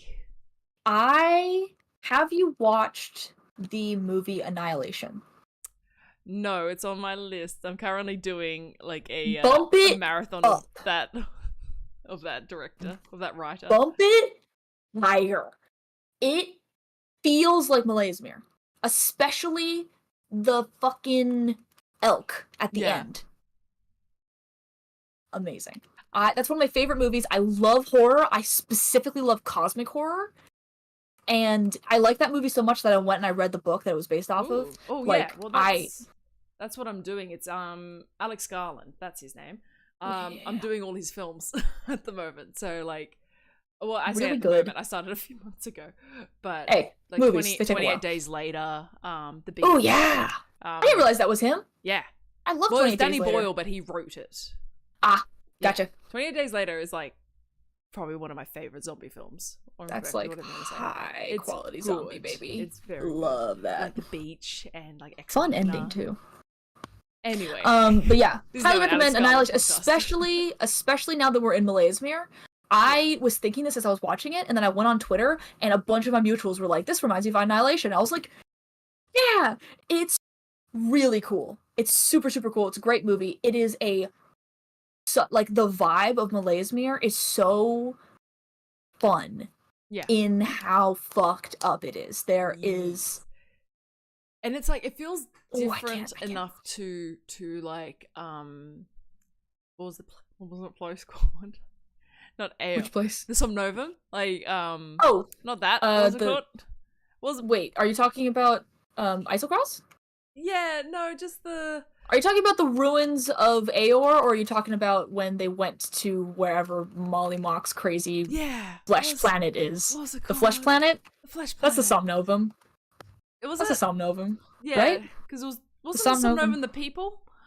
Yeah, but wasn't it also called? Was it not The something ward. It was a something ward. Critical Role. We should know this. This feels pretty basic. Cognosa. That's it. Yeah. It was Cognosa. It was an Aorian city. Yeah. It feels less because that was like some body horror stuff. That was like I love all kinds of horror. That was like deeply disturbing kind of stuff. I was having a great time. But this feels different. This, like you say, this feels more like this feels apocalyptic. Horror. Yeah. Yes. This feels like apocalyptic / cosmic horror a little bit. Cosmic is not the right word. Cosmic is not the right word. That's more of that's a term that I think it feels similar because of like the vibe, like I don't know what the equivalent would be in like this D&D world, but it's like kind of alien. It's alien horror. It is alien. It feels like cosmic horror is alien horror basically. Yeah. But the equivalent is like magic horror almost in this world. Yeah. Because it's like magic that we don't understand or like magic that went out of control. Yeah, so cosmic horror is like the closest like genre I can find to it. No, I like that. But it's a different vibe. Feels like that. Ooh, you know, not to turn this into a horror movie recommending stream, but have you seen The Ritual? No. on Netflix. Okay, another really good horror movie. Fantastic pacing. I'm a baby Really when it comes to amazing horror movies. cinematography. Huh? I'm Oh, a do you not like baby. horror? Oh shit, my I know, bad. I really Well, do. Anybody I else? really do. I just can't. Like, It's bring hard, myself to. understandable. Yeah. The vibes of the ritual are fantastic, and the creature in it, I don't want to give too much away. The creature reminds me a little bit of the creature in Ooh. at the end of the episode. Yeah. It is one of the most well-paced horror movies, Okay. in my opinion. And like I said, cinematography is great. But yeah, I don't know. I love horror. I love horror movies. Yeah, I do like horror movies. I just don't go out of my way to watch them. Understandable. Yeah. Super understandable. But yeah, it's super cool, and I really want to. I'm really enjoying like the Fae aspect as well, like the pixies showing up. That was cool. I kind of didn't. Swamp. What did he call it? It was like a bog wretch or Bog something. wretch. There was a bog wretch. It was a bog wretch. That's yeah. cool. I kind of wasn't expecting that. I was expecting a lot more corrupted animals, like what we saw at the end. So that was like really cool. I love that kind of shit. What else happened? So yeah. So the goats. Boat. Oh fuck. I don't know how I feel about it. Well, I do know how I feel about it, but I feel like I shouldn't feel the way I feel about it because tell me how you feel. Because it's just a game. I know it's just a game, and they can do what they want in their own game. But I was more than a little horrified. Like that was some serial killer shit. You know, it was funny though. It was very funny. I thought it was hilarious. I thought it was even more hilarious when Laura reacted the way that you're reacting right now, basically. Which, like, I so understand. I totally get it. It was pretty fucked. I just thought it was so funny. I was right there with, like, Abria and Travis. I was the Abria and Travis, I think, and you were the Laura of the situation, basically. It was so I don't have a problem with killing your mount. I'll be honest. I don't have a problem with killing your mount. I think it was just like, oh, all right, I killed Terry. Like, and there's no conversation, no kind of like talking about it, which I suppose if you're going to have to kill your mount, that's the way to do it. You just get it over and done with. Yeah. But honestly, if they talked about it, it wouldn't have happened. No, 100%. Yeah, no, you are correct. But just the just the argument of we need meat. It's like, what are you talking about? Which was such a retrospective argument. That was not why she killed Jerry. Yeah. And it's like, we could have just let them go. So it was fucking funny. It was very funny. I was horrified. Funny. I will. And I like but go on. It's the type of thing too, like, it is played off as a joke, but I wonder if it's like going to be slightly more. I don't think it will, because I think of how much it was played off as a joke, but it is something that would, you know, in character, that would cause Imogen to be like, wait, like, that's crazy. Wait, yeah, do I trust this person? That was actually not cool. But I don't think much more will come from it. Because, you know, it would create inter-party conflict, especially with a guest, which is not always the best, I don't think. Yeah, I see that. Fuck, I didn't retweet it. There was a tweet I saw that was really funny, and I do want to preface this by saying it was fucked up that she killed the goat. I'm not making fun of anybody, including you or Laura, who were a little upset about the killing of the goat. But this tweet was hilarious and kind of on par, so I will recant it as best I can remember, which is that Imogen, in that moment, kind of gave off the vibes of those people who get like really upset about the idea of animal abuse, but kind of like ignore the bad stuff that's happening to human beings. Oh yeah, no, you know what I mean? Because people were like, she's really upset about the goat being murdered, but also she was considering joining the cult that killed Orum's husband and father. I get that. You know, which is like, obviously it's way more complex than that, and also it's a fucking fun role-playing game, so we're not thinking about it with that much intensity, but I thought that tweet was fucking hilarious. Yeah, no, that's valid. It's stupid. It's stupid. It's dumb. I did like the little aside she had with Frida. She was like, that's what she does before. Because I quite Frida was like like, goats. yeah, and Frida was like, oh no, she's never done that before. It was a little weird. Yeah, just like it's so funny to me. I like that interaction in particular because it's very much the like when your best friend does something fucking crazy versus when your friend does something crazy. Yeah. And it's like when your friend does something crazy, you're like, whoa, maybe I don't know them as well as I thought I did. And when your best friend does something crazy, you're like, there she fucking goes again. Yeah. You've never done that before, but God help me if it's not something you do. You know? Just which wild. I think is so funny. And Just the other goats freaking out. Like that was so what happened? What happened to Jerry? I haven't seen Matt break himself in I think years. Yeah. He fully broke himself there. When he was like, what happened to Jerry? It was so good. It was Um truly so good. God those damn poor it. goats. Man, oh man. Those poor goats. They're fine now though. Well, they're just hanging out in the woods. Sure, there's not like this dire wolves or anything in this area. They're capable mountain goats, and when they run out of food, they will return to Utherdurn. When they run out of Jerry. When they run out of Jerry, they'll return to Lord. Utherdurn, and nothing bad will happen to them. No, exactly. Fucked. So yes, they left the goats and they went rafting. I liked the raft. I thought the raft was a fun, a fun addition. I liked the bits of like Imogen and Frida talking, and then Frida's like, "I go and stand next to FCT," and they're like, "You take a step." You take one step. Yeah. I continue patting Frida on the back. Yeah. It's like this is a small space you're in. This is a small space. I loved Fern's conversation with that weird fish. That was the funniest thing all night. I swear to God. She cast a spell, went underwater, and was like, What am I meant to be asking? She like frantically flagged down a fish in this like murky water, got the fish over, and then was like, what am I saying? So on brand. So good. on brand. I have, where is it? Let me see. 3 hours and 30 minutes in. Great Fern conversation with a weird fucking fish. That's my note. Yeah. Beautiful. And just like being like, should we sleep in the forest tonight? It's like, what's a forest? What's a forest? Is it safe to go? Will the trees try to eat us? What's a tree? This fish having no like the Wolf King. The Wolf King.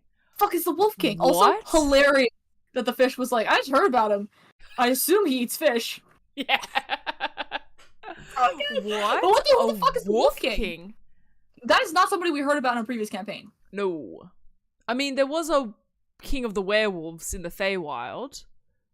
Right, but there's no way why would he be in the Savalier Wood? No. And nor would I think that they would be the Wolf King. Yeah. I like that they immediately started guessing that Chetney was the Wolf King.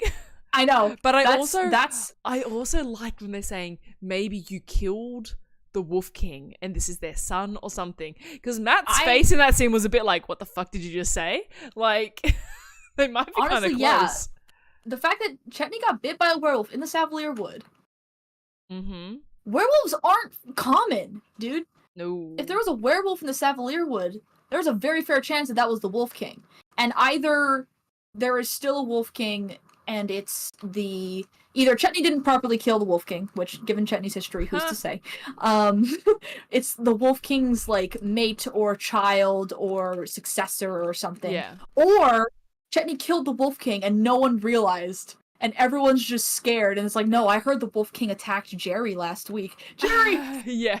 It's the Savalier Wood, and they're not exactly talking to each other, like, that's not a town. What was this fish last updated on the Wolf King? Exactly! I think it would be hilarious. Information from a fish.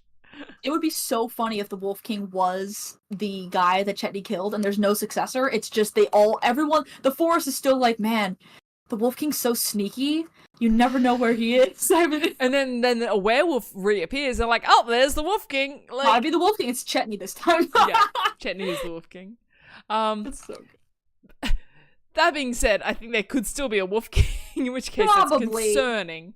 Knowing Matt, there's probably a wolf yeah, king that was a and classic kind of like hook setup of just like a little in the little woods. There's a sprinkle. wolf king. No, yeah. Yeah, so concerning, and then getting closer to the city too, more concerned because this place is not safe. This place is seemingly not friendly to living like creatures. Specifically unfriendly, which is very fun. They saw like the when he initially described it, it was the pixies, but they were talking about, I thought they were will-o-wisps at first. I also thought that. And I'm thinking, will-o-wisps, like, this is a perfect place for will-o-wisps to be fucking around in. They're not good. They're, like, especially in a world where Revivify doesn't work. Like, not good. They will kill you. Like, bad. I love it. They're so scared. Yeah, scared, in fact. Yeah. Terrified, even. Can you imagine if they get back, if like, Imogen dies or something? Like, can you imagine if one of them die in this excursion to Malayasmere, and they meet back up with the rest of the Bells, and it's like, no, we were all fine until we went ruin hopping. But there is method to their madness. They are there to find information about Ludinus. And also, like, there was literally nothing else they could do right now besides sit in Uthadurn and be like, man, I hope that transportation guy comes back and didn't get transported into the fucking, like, astral sea or something. I so want to know what happened to those people, because if Sending's gone, I feel like transportation magic is fucked too. Oh yeah, 100%. Like, where are they? What happened to them? And how? They just, imagine if they're just stuck in like a pocket plane or something like that. The horrors of that. Like, hate that. Yeah, I love horror. I hate that. Yeah. What we're trying to say, there's method to the madness. There's a reason they're going rune hopping. They're not just like fucking around. But it would so suck if one of them died. Oh my god. No Revivify Matthew Mercer. Why would he do that? Because this place seems fucky. So this deer thing with like the almost infinite permutations of the horns rules. Yeah, I want to see a mini, because Matt's got a mini for that. I want to see a mini so bad. I want to see a mini so bad. I love horror so much. And it's so fucked up. That was the most visceral reaction to a monster description that we've gotten from the cast in a long time. Because it's not just a fucked up elk, like, it's a fucked up elk, but it's got arms, like human arms, like dragging it through the city. Like, that's part of it. Is that a fucked up druid or something? Like a corrupted druid that got stuck in wild shape or something? Like, part of it is, like, I think the reason why the reaction was so strong, at least in part, was I think because with D&D horror, a lot of times it's, oh my god, it's a fucking like it's this impossible creature that like doesn't exist. But like the fact that it's an elk, which is like a thing that people could have seen in real life, and you have like you have an image in your head of what an elk is, already kind of freaky. I think elks are super cool, but they're gigantic. Yeah. They're huge. That's kind of scary, the idea of coming up on an elk and then finding out that it is not only much bigger than an elk should be, but it has a ton of arms and also like some major particularly massive human arms. Dude. This is like, back to the Somnovan bullshit. This is like that fucking baby they fought. Like the six-limbed baby with the angler light on its forehead. What the fuck? Stop, I forgot about the baby until you said that. What? Like, it's creepy as shit. I love so much. I'm so excited. I hope that everything else in the Malayasmere is just as freaky and fucked up. I feel like it will be. I think we're on the right track for this to be. I really hope so. Fucked. No, so they've got that. We've got Imogen doing the Rylora, which was a choice, I think. That was a choice. The Rylora screaming too, that was freaky. Yeah, it just like makes some noises like ah! Like, or whatever. It definitely made a different noise. I didn't want to scream into my mic, but like it's just making a single note. I pitched whine. Yeah. I hate the description of the Rylora. They freak me out. Yeah, I didn't, because in my head, it's Uncanny Valley. Well, yeah, I pictured them. I mustn't have listened to the original description, but when Matt was describing the first time, I was thinking like a flame Atronach from Skyrim, like kind of humanoid body, almost like wreathed in red energy. I was thinking like female kind of femme form, just with like wispy hair. But when Matt's describing, like, no, kind of got the, you know, wispy bottom half, the elongated arms and claws, and the cone head aspect happening, like, ew. It's fully uncanny valley for me, Yeah. because it's like that is human-esque, but it's not human enough. It knocks on the same category as aliens do in terms of like skeezing, like the sort of like uncomfortable feeling, you know. Which brings me back into the territory of cosmic horror. I'm telling you, man. I'm telling you, dude. It's going to be so interesting, I think, working out what the fuck is up with Meleismere. What is Ludinus's deal? What is his deal, dude? This dude that came in from Vasselheim, like, and was seemingly, you know, a young elf at that age, but we don't know shit about this man. We still don't even know if who told us that he was from the Calamity. Where did we get that information? He did, didn't he? He said he saw the destruction of the... That's it. Yeah. We don't even know if that's true. No. But so, like, we don't... fucking Vasselheim needs to sort their wizards out, you know? Yeah. Like, they gotta calm the fuck down with their wizards. I wish they have, to be fair. They definitely have. But, no, it's not cool. This is like... Oh, it wasn't even Vasselheim. It was like from Isildur, wasn't it? It was like a town in Isildur. Was it Vasselheim? I don't know. I don't remember the specifics. That region anyway.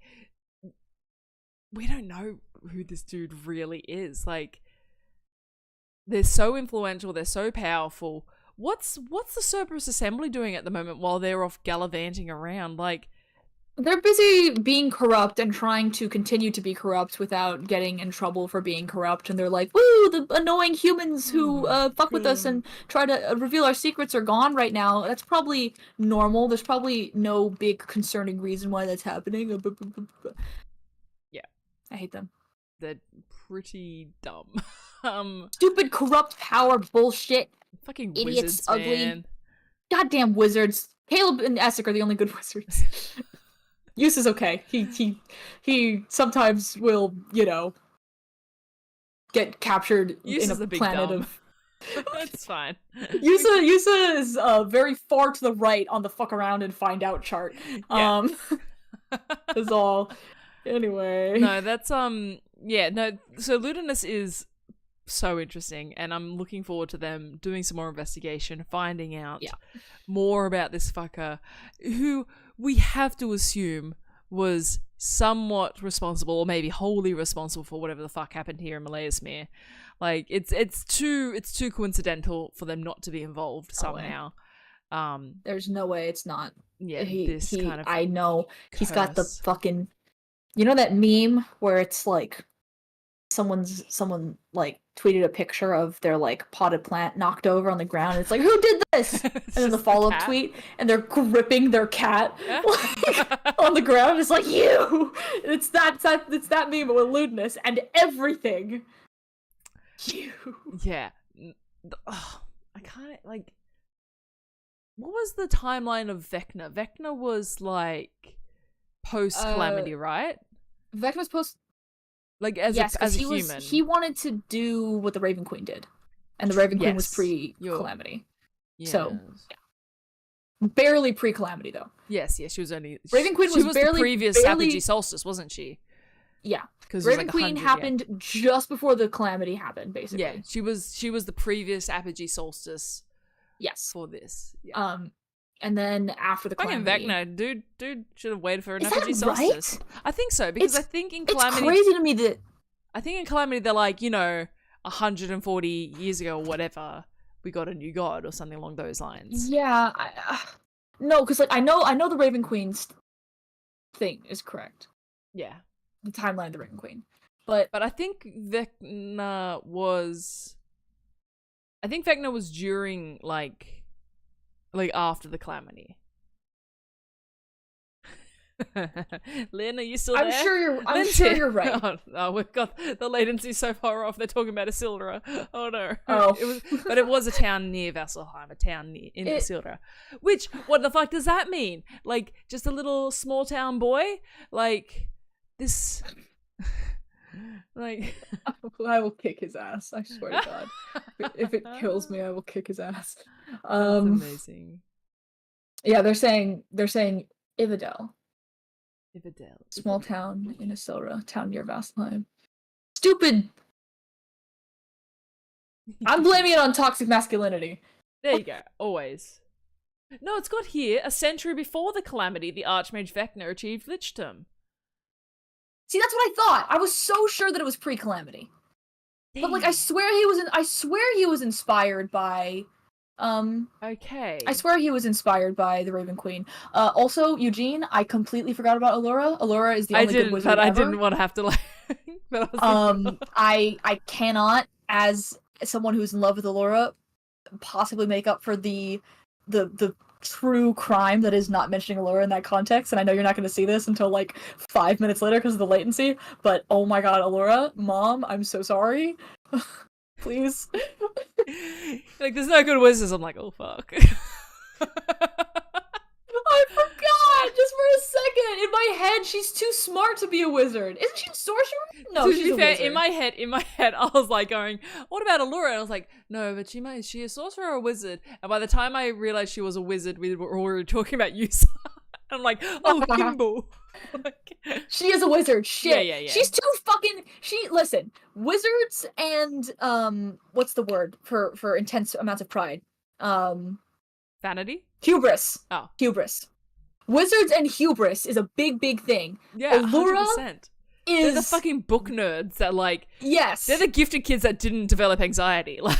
Exactly. So when I think about wizards, I think about hubris-stricken idiots, and Allura, at the very least, is well-adjusted now.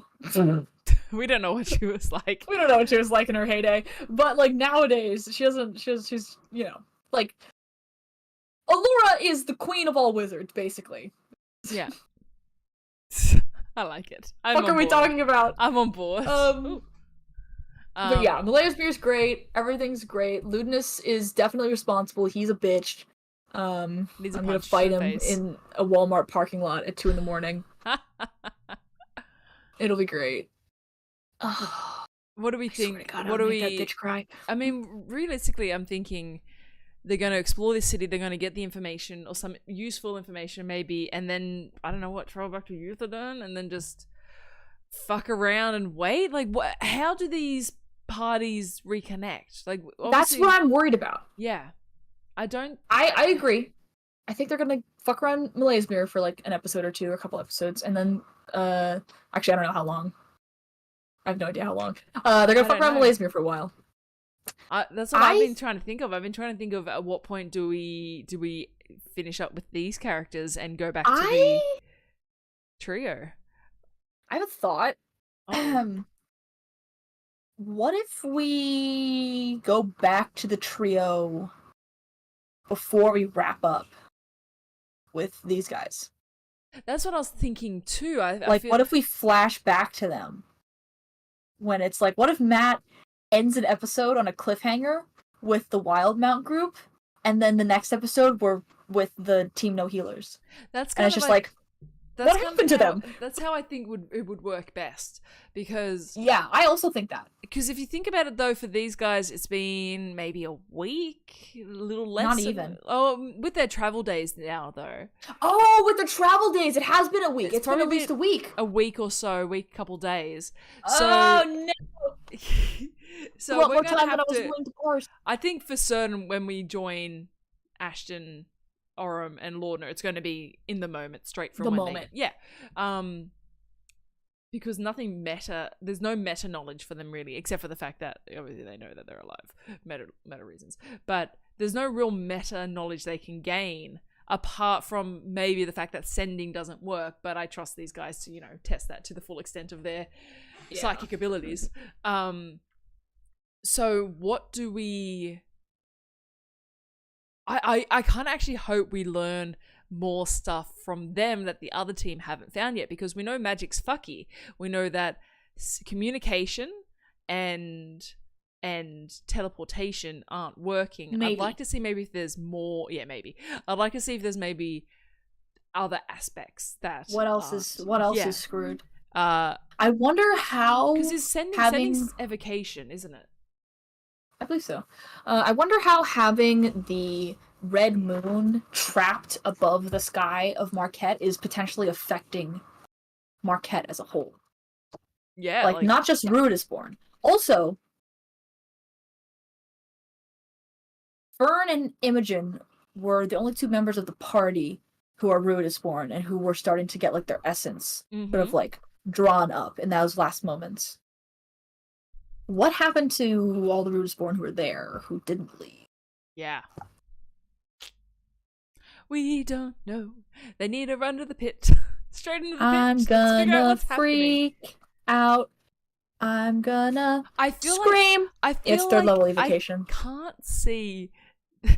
Back to an episode 51 podcast. I can't see the trio's first goal not being, we need to help our friends. We need to find Xandus. We need to find...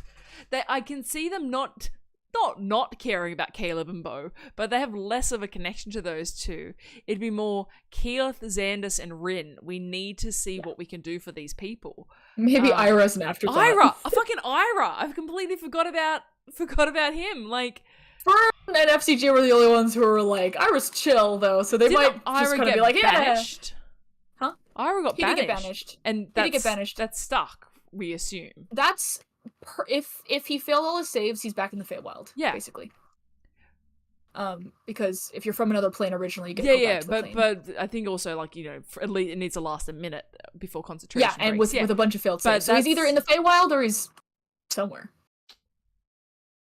Which makes it a question of, you know, if teleportation isn't working, if these certain things, is planar travel working? Like, Ira's probably stuck. If Ira's in the Feywild, we're probably not going to get Ira for a bit. We don't know. We don't know. I mean, technically sending is capable of transcending the planes as well. Yeah, it's just there's trickier. Like a percentage that it'll fail, but it's like a pretty high 5% chance. Yeah. Yeah, it's a pretty high chance of success. I feel like they are just going to go straight to the pit. Yeah, but I don't think it's going to be necessarily as bad as maybe it is. Maybe they'll get there and like Ludinus isn't there, or like I think it's going to be like a recon situation. Odahan? Odahan's not going to be there. Or maybe she is and she's fucked up. Like, I also think that I think that there's a very, very high chance that they go straight back to the pit, or they go someplace to immediately find the guest players. Which, well, we don't know where they are though. Like, which would be where? I mean, there's Bassaris. There's really, Eos. You know what? The more we talk about it, the more I think they're just going straight to the pit. They're in the middle of fucking nowhere right now. The only thing is the pit. Let's go straight to the pit. I'm on board. What if the guest characters are also in the pit? Yeah. I mean, we need to remember the name of this thing. We can't just keep calling it the pit. It sounds like we're talking about wrestling. Get in the pit. Get in the pit. That's what it's called. The Thunderdome. It's called the pit, right? It doesn't have a name. I think you're right. I don't know. Whatever. It doesn't matter. What I'm trying to say is, I'm nervous. Yeah, What's valid. The dog meme. Nervous. Crap. Yeah, no, valid. I think I'm trying to find the name of the pit. I'm gonna keep calling it. I don't think it had a name. I know it had a name. Oh, yes, it does. This is me right now. Focus. It's a dog wearing a vest that just says nervous on it. Focus! I got the name of the pit. It's the Tishtan excavation site. That's me. Tishtan. But yeah, we don't know what it's going to be like in there. Like, they got did they get? They assumably got teleported away. Shit! I forgot about that part. In my head, I was imagining that they got teleported like a mile outside the pit, but there's a chance that they are just someplace on Marquette still. It could also just be like a lack in the description. Like they might not be in Marquette. I get the sense that like, you know, they can see the moon in that, but that could have been just a. That's true. They could be as long as they're like close enough. Because the description was sand, but was it like red sand? Was it Marquette sand? The fact that it's sand makes me think that it's Marquette. Sand everywhere. As far as the eye can see. It's Fucker, this is not right. Sorry, I'm trying to find a map of Exandria. See where they could have gone? Yes. What do the continents look like? You've got Wildmount. Okay. I found a good one. You sure you don't? So they could theoretically be in Isilra? Yeah. That seems like the closest continent. Be in the Shattered Teeth. That'd be fucking cool. I love the source of the calamity. Especially after the EXU calamity tie-in to what the Shattered Teeth are. Yeah. God, Brendan the Mulligan is such a great DM. Oh my god. But I think they're still on Marquette. I think so too. My guess is that they're still on Marquette. I think so too. I think for the fact that there's so many NPCs lives hanging in the balance, having a go team there is important. Yeah. Just well, there's so much stress. Like, you know what would be a really cool guest character? Someone playing an Ashari would be cool. Yeah, because they're fucking. There were a bunch of Ashari. We don't know what happened to them. We have no idea what happened to them. When Keyleth arrived, she came with a bunch of Ashari. And if Druid teleportation's still working potentially, imagine if they just fuck off back to Zephyra and then they're in Wildmount. No, they're not. That's Tal'Dorei. Then they're in Tal'Dorei. There's no Ashari place in Wildmount, is there? No, it's 2 in Tal'Dorei, 2 in Isilra. Or like the water ones, like in the water ocean. One is in the ocean, whatever the fuck that doesn't count. The one is Isilra. That doesn't count. Yeah. Anyway, yeah. Okay. So maybe are we kind of heading towards wrapping up right now? Yeah. Or do we want to do predictions? Maybe. Gosh, I feel like we've done that. Like it's very much just like I can see them maybe spending a few more episodes with Team Wildmount. I think a big part of the split was, you know, Marisha getting ready for Creator Clash. So now that that's Makes over, sense. It could be not a quick wrap up, but like. Speaking of which, did you watch that? I didn't know. I did. It's great. Yeah. Fucking awesome fight. Marisha did amazing. I've done boxing before, and I cannot imagine going a full 5 rounds, having only trained that much. She did great. I love her. That's awesome. I'm stunned that she's not bruised.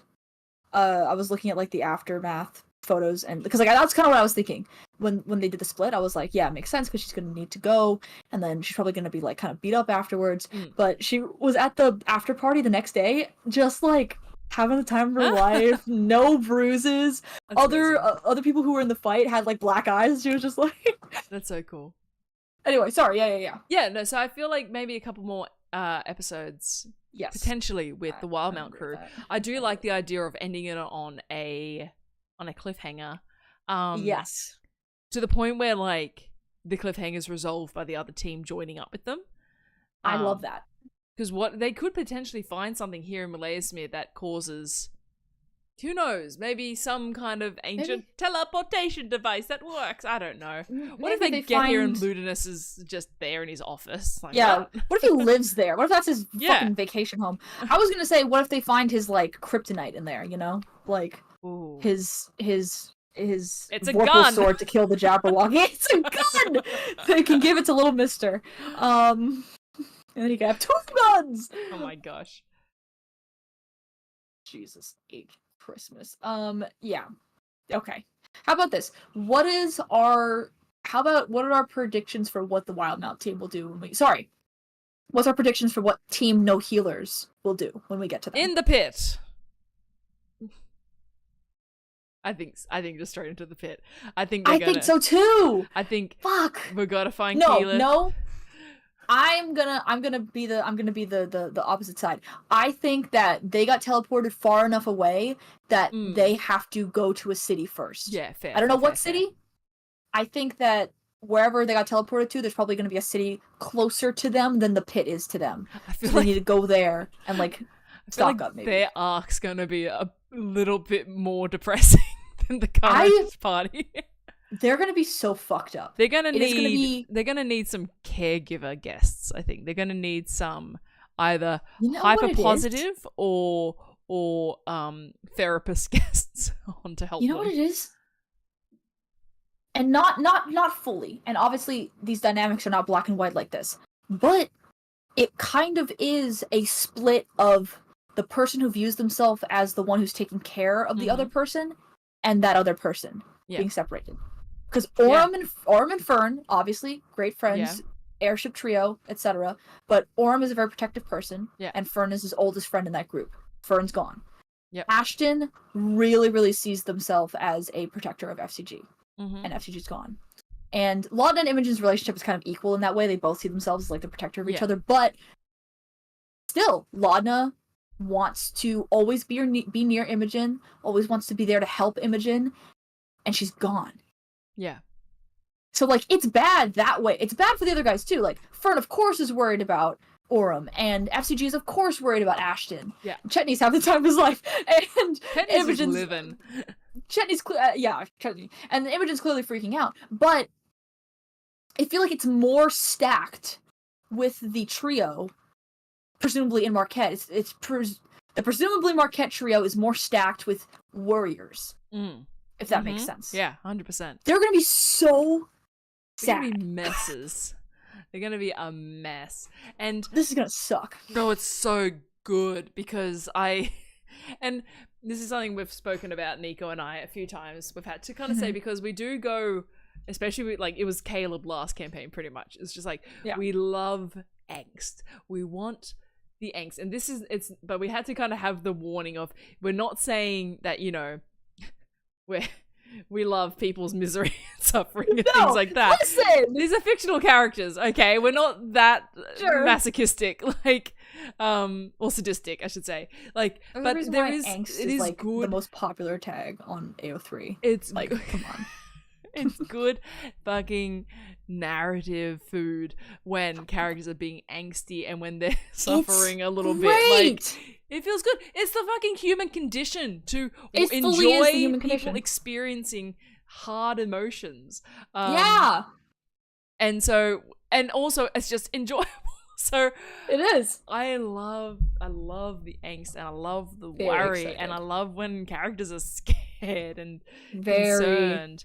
And this group seems the most primed and prepped to be absolutely terrified. Yes. Terrified, angry, super just like drowning in worry. These are all tropes that I love to see, baby. Come on. I'm watching the Clone Wars at the moment for the first time. Where are you? I've just started season 5. And it's like, I love the Clone Wars. It's so fucking angsty. It's so good in some parts. You're gonna lose it. Tell me. Last season was just like Obi-Wan getting beat on for like 10 episodes, and I was like, yes. Yes, I know he's not gonna die, but yes. So good. It's so good. You're gonna love. There are certain episodes that I can think of that I know you're gonna love. In that case, we should talk about the Clone Wars.